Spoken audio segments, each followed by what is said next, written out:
नमस्कार, बिन्युजमा स्वागत छ। म अमृता गाह। समाचार सुरु गरौँ अहिलेसम्मका मुख्य खबरका अंशहरूबाट। सोमबार देशभर थप 3790 जनामा कोरोना संक्रमणको पुष्टि। संक्रमितको कुल संख्या 1,36,000 नाघ्यो। नेकपा कमिटीद्वारा रेसुङ्गा नगरपालिका वडा नम्बर 2 का वडाध्यक्षलाई ज्ञापन पत्र। जनसरोकारका माग पूरा गर्न व्यवस्था गरे आन्दोलन गर्ने उल्लेख। गुल्मीमा खानेपानीको बिल ई सेवा मार्फत तिर्न सकिने। घरमै बसेर बिल भुक्तानी गर्न पाउँदा विभिन्न झन्झटको पनि अन्त्य हुने। र दशैंमा आफन्तसँग भेटघाट गर्दा परिबाट नमस्कार गर्न स्वास्थ्य मन्त्रालयको आग्रह। सेनाले गर्दै आएको सब व्यवस्थापनको काम पनि नरोकिएको भनाई।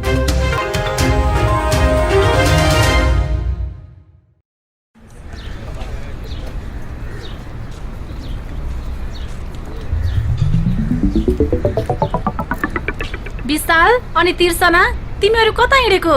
कता हिँड्नु नि? जुत्ता चप्पल किन्न भनेर आएको। यत्रो तमघास घुमिसके, राम्रो जुत्ता चप्पलै पाइँदैन। हाम्रो गुल्मीको विश्वासिलो चर्चित र भरपर्दो कार्की रेडिमेड स्टोर छ त।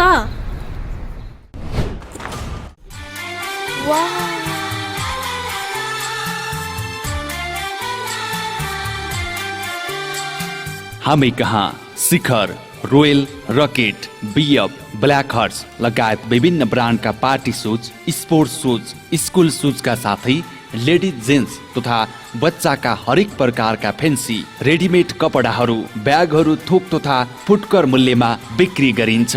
Proprietor Arjun Karki. Phone number 079520636। Karki readymade and shoes centre, Tamghas, Gulmi. एकपटक आएर त हेर्नुहोस्। नेपाल विकासशील देश हो। यहाँ हरेक दिन विकास निर्माणका काम भइरहेका छन्। राम्रो विकास, दिगो र गुणस्तरीय विकास तपाईँ, हाम्रो र सन्ततिको उज्जवल भविष्यको सुरुवात हो। तीव्र गतिमा भइरहेको विकासको हरेक गतिविधिमा तपाईँ हाम्रो नजर जानै पर्दछ। तपाईँ हामीले तिरेको करको सही सदुपयोग हुनै पर्दछ।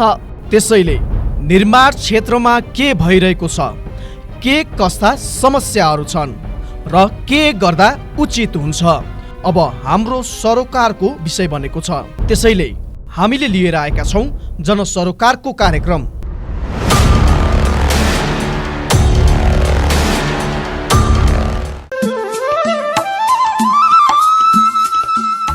के तपाईँलाई नयाँ नयाँ मोडेलका आकर्षक मोबाइलहरू चाहिएको छ वा अन्य इलेक्ट्रोनिक सामानहरूको खोजीमा हुनुहुन्छ? यदि हुनुहुन्छ भने आउनुहोस् तपाईँ हाम्रै मजुवा बजारमा रहेको आयुष मोबाइल सेन्टरमा। हजुर, तीज, दशैं, तिहार जस्ता महान पर्वमा विशेष छुटका साथ बिक्री वितरण भइरहेको जानकारी गराउँदछौँ। हामी कहाँ विभिन्न कम्पनीका मोडेल सहितका मोबाइल सेट, मोबाइलका charger, earphone, battery, power bank, मोबाइलका cover, radio, mixer, ceiling fan, table fan, multiplug, charger bulb, normal bulb, guarantee bulb, साना तथा ठुला साइजका बुफर, कम्प्युटरका mouse, keyboard, laptop charger, mobile र कम्प्युटर मर्मत सुपथ मूल्यमा गरिन्छ।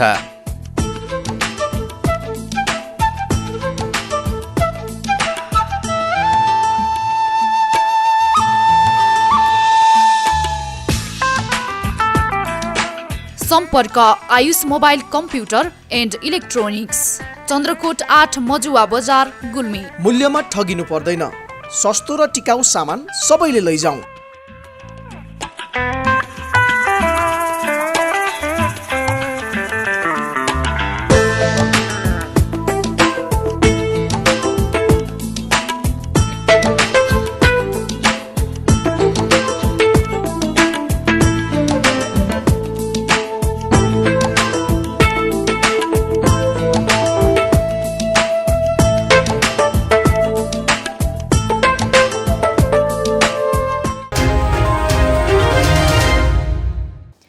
समाचार अब विस्तारमा। सोमबार देशभर थप 3790 जनामा कोरोना भाइरस पुष्टि भएसँगै नेपालमा कुल संक्रमितको संख्या 1,36,000 नाघिएको छ। आज देशभरि जम्मा सक्रिय संक्रमितहरूको संख्या 40,778। संस्थागत आइसोलेसनमा रहनुभएकाको सङ्ख्या 13,851। प्रदेश 1 मा 1,534, प्रदेश 2 मा 713, बागमती प्रदेशमा 7,855, गण्डकीमा 920, लुम्बिनीमा 1,840, कर्णालीमा 453 र सुदूरपश्चिम प्रदेशमा 536 जना गरी यति हुनुहुन्छ। यसै गरी होम आइसोलेसनमा रहनुभएको सङ्ख्या प्रदेश 1 मा 4,232 जना, प्रदेश 2 मा 735, बागमती प्रदेशमा 17,225, गण्डकी प्रदेशमा 925, लुम्बिनी प्रदेशमा 2,420, कर्णाली प्रदेशमा 807, सुदूरपश्चिम प्रदेशमा 583 गरी जम्मा 26,927। नेपालमा आजको PCR 15,714 गरी जम्मा 13,09,18 परीक्षण भएको छ। गत 24 घण्टामा नयाँ सङ्क्रमितको सङ्ख्या 3,790 रहेको छ।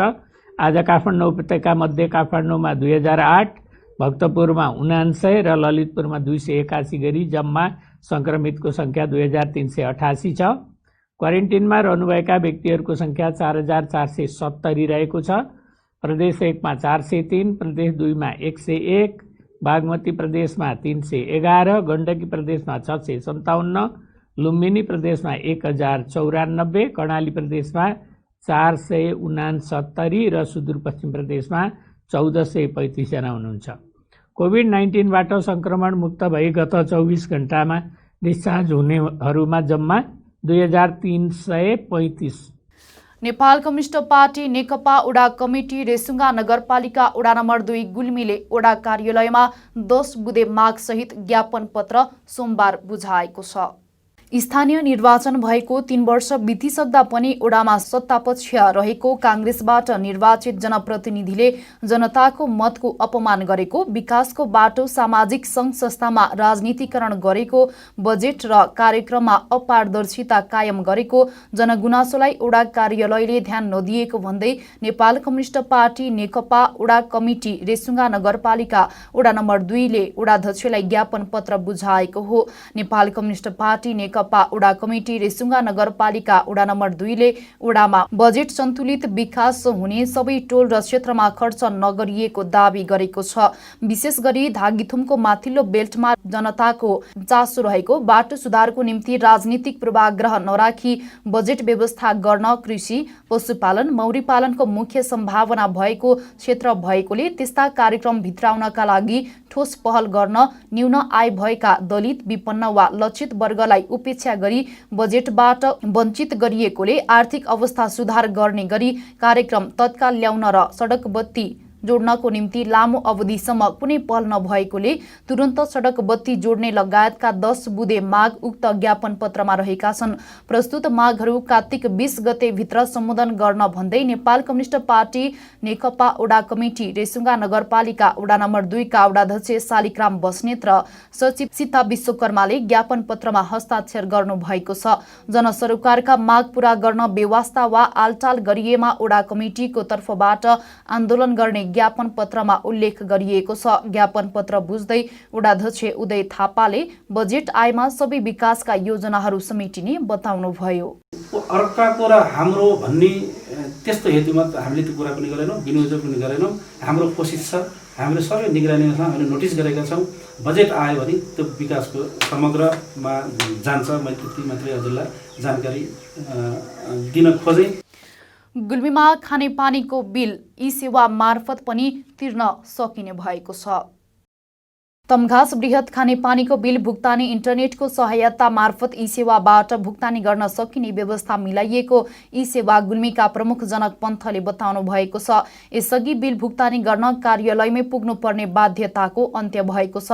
बिल भुक्तानी गर्न ई-सेवा आइडी मार्फत भुक्तानी गर्न सकिनेछ। त्यसको लागि आफ्नो ई-सेवा आइडी वा नजिकैको ई-सेवा सेन्टरबाट सेवा लिन सकिन्छ।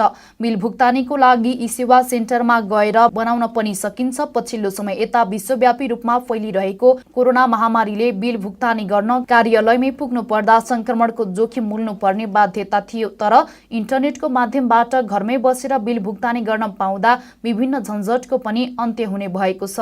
बिल भुक्तानी गर्न कार्यालयमै पुग्नु पर्दाको समय बचत हुने भएकोले पनि यसले ग्राहक वर्गमा सजिलो, छिटो र सहजता ल्याउने ई सेवा लुम्बिनी प्रदेश प्रमुख कमल सापकोटाले बताउनुभयो। ई सेवाले हाल अन्य विभिन्न विद्युत, टेलिकम लगायत कार्यालयहरूमा विद्युत भुक्तानी गर्न कार्यालयमा जानुपर्ने बाध्यता अन्त्य गरेको छ। कोरोना महामारीले गर्दा संक्रमणको उच्च जोखिम हुने भएकोले पछिल्लो समय यता सेवाग्राहीले अनलाइन सेवा नै प्रयोग गर्ने गरेको ई सेवा लुम्बिनी प्रदेश प्रमुख सापकोटाको भनाइरहेको छ। अर्घाखाँचीको मालारानी गाउँपालिकामा विद्युतको लापरवाही बढेको छ। विद्युत मर्मत सम्भारमा सम्बन्धित पक्षले ध्यान दिन नसक्दा जनता जोखिममा परेको स्थानीयहरूको गुनासो छ। मालारानी गाउँपालिका वडा नम्बर 3 खनदहका विभिन्न स्थानमा विद्युतको जोखिम बढेको हो। खनदह, खोरधारा लगायतका विभिन्न स्थानमा बिजुलीका पोलहरू पुराना अनि जीर्ण बनेका छन्। नाङ्गा तारहरूले रुख बिरुवाहरू छोएको अवस्था छ, जसका कारण स्थानीय मानिसहरूमा सहजै करेन्ट लागि अप्रिय घटना हुन सक्ने सम्भावना देखिन्छ। यस्तो अवस्था हुँदाहुँदै पनि त्यहाँका विद्युत कर्मचारी कुनै पहल गरेका छैनन्। स्थानीय उपभोक्ताहरूको घर घरमा मिटर रिडर गर्ने पैसा लिने बाहेक कुनै मर्मत सम्भारमा ध्यान पुगेको देखिएको छैन। ग्रामीण त्यस ठाउँमा विद्युत पुगिरहँदा सम्बन्धित निकायले चाल्नुपर्ने कदम त्यति प्रभावकारी बन्न सकिरहेको छैन। साथै स्थानीय जनप्रतिनिधिहरूलाई कुनै वास्तै छैन। विद्युतको सेवा सुविधा उपभोग गरिरहेका जनताहरू धेरै खुसी छन्। यद्यपि यी कारणहरूले भने जनताले त्यति प्रभावकारी हुन नसकेको बताउँछन्। छिनछिनमा लाइन गइरहने समस्याले जनता आजित छन्। विद्युत निर्माणका लागि ठेकेदार तथा कर्मचारीहरूको लापरवाही अत्याधिक थियो। व्यवस्थित तरिकाले काम नगर्दा यस्तो अवस्था सिर्जना भएको हो। तारहरू खुकुला र रुख बिरुवा छुँदा अनि पोलहरू जीर्ण बनी तार सर्ट भएर करेन्ट लाग्ने सम्भावना देखिन्छ, जसले गर्दा जनताको ज्यान जोखिममा छ। यसलाई व्यवस्थित गर्न सम्बन्धित पक्षले ध्यान दिनुपर्ने आवश्यक देखिन्छ।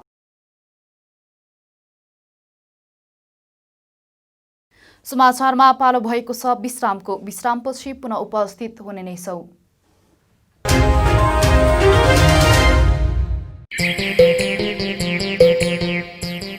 ओहो मित्र, आज त पैसाको बाहरै बाहर छ त। होइन, बाइक किन्ने भनेको पैसा नै पुगेन यार। नयाँ होइन, तर नयाँ भन्दा कम पनि छैन। आउनुहोस्, अब तपाईले खोजेकै रेटमा नयाँ तथा पुराना मोटरसाइकल खरिद बिक्रीको लागि रेसुङ्गा रिकन्डिसन हाउसमा। विभिन्न कम्पनीका मोटरसाइकल खरिद बिक्रीका लागि हामीलाई सम्झनुहोस्। सम्पर्कका लागि Resunga recondition, Tamghas, Gulmi. Phone number 9861717976 र 9842766136। एक पटक चलाएर त हेर्नुहोस्। Evergreen party palace and restaurant. हामी कहाँ एसी रुम तथा नन एसी रुम, 24 घण्टा तातो चिसो पानीको व्यवस्था, शान्त रमणीय वातावरणमा 24 घण्टा गाडी रिजर्भको पनि व्यवस्था छ। Our services. We are open for birthday party, wedding party, seminar reservation, all kinds of fast foods and home delivery also available.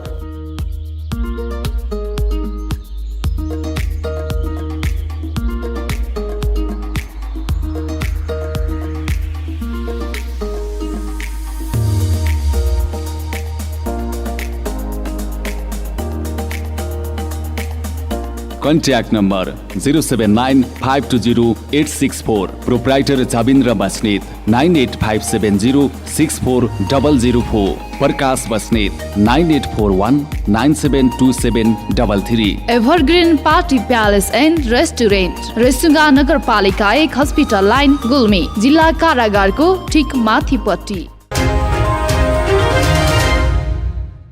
विश्रामपछि पुनः स्वागत छ। अब लागौं बाँकी समाचारतर्फ। लुम्बिनी प्रदेश सरकारले जनप्रतिनिधिलाई चाडपर्व खर्चको प्रबन्ध नगरिएको जनाएको छ।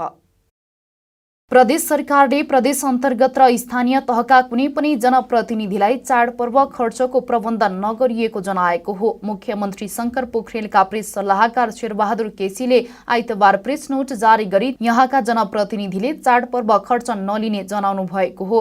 उहाँले प्रदेश सरकारका मुख्यमन्त्री, मन्त्री, प्रदेश सभाका सभामुख, प्रदेशका सदस्यका साथै स्थानीय तहका जनप्रतिनिधिले अहिलेसम्म कुनै प्रकारको चाडपर्व खर्च नलिएको स्पष्ट पारेका छन्। देशमा जनअपेक्षा अनुसार उत्तरदायी शासन व्यवस्था चाहिएको भन्दै लुम्बिनी सरकारले कोरोना संकटको बेला दशैं खर्च कसैले पनि नलिने निर्णय भएको जनाएको छ। लुम्बिनी सरकारले अब मागका आधारमा भन्दा योजनाका आधारमा बजेट विनियोजन गरिने पनि उल्लेख गरेको छ। यसअघि संघीय संसदका सदस्यहरूले दशैं खर्च बुझेका थिए। राष्ट्रिय सभा सदस्य नारायण काजी श्रेष्ठले मात्रै तलब र भत्ता दुवै लिने गर्नु भएको छैन। उक्त दशैं खर्च नेकपाका सांसद भीम रावलले पनि फिर्ता लैजान भन्नुभएको छ। सोमबार मात्रै नेकपाले दशैं भत्ताको रकम कोरोना कोषमा जम्मा गर्ने निर्णय गरेको छ। लुम्बिनीका जनप्रतिनिधिले दशैं खर्च नलिने कुराको पुष्टि मुख्यमन्त्री शंकर पोखरेलले पनि गर्नुभएको छ।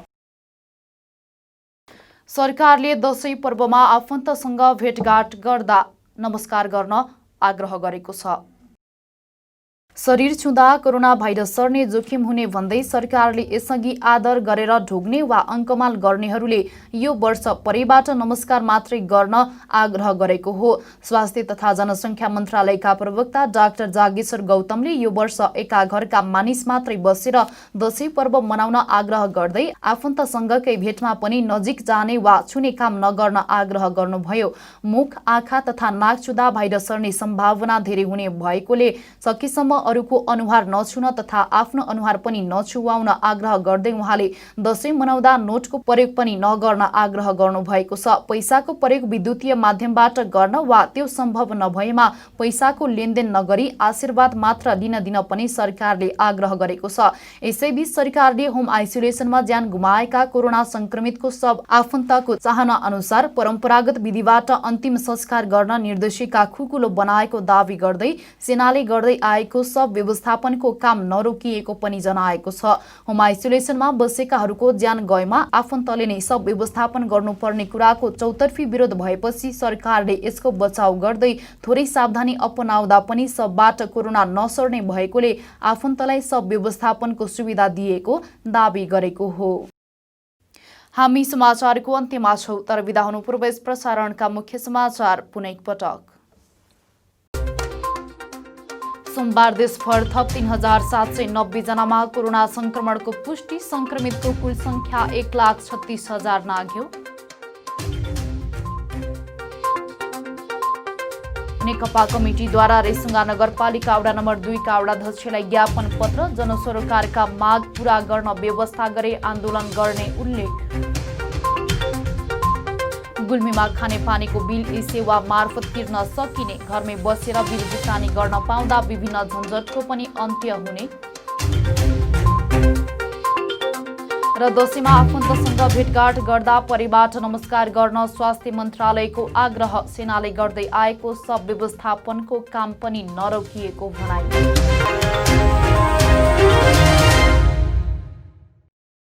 अहिलेलाई बी न्यूज यति नै। हेर्दै गर्नुहोला BTV HD। हवस् त, नमस्ते।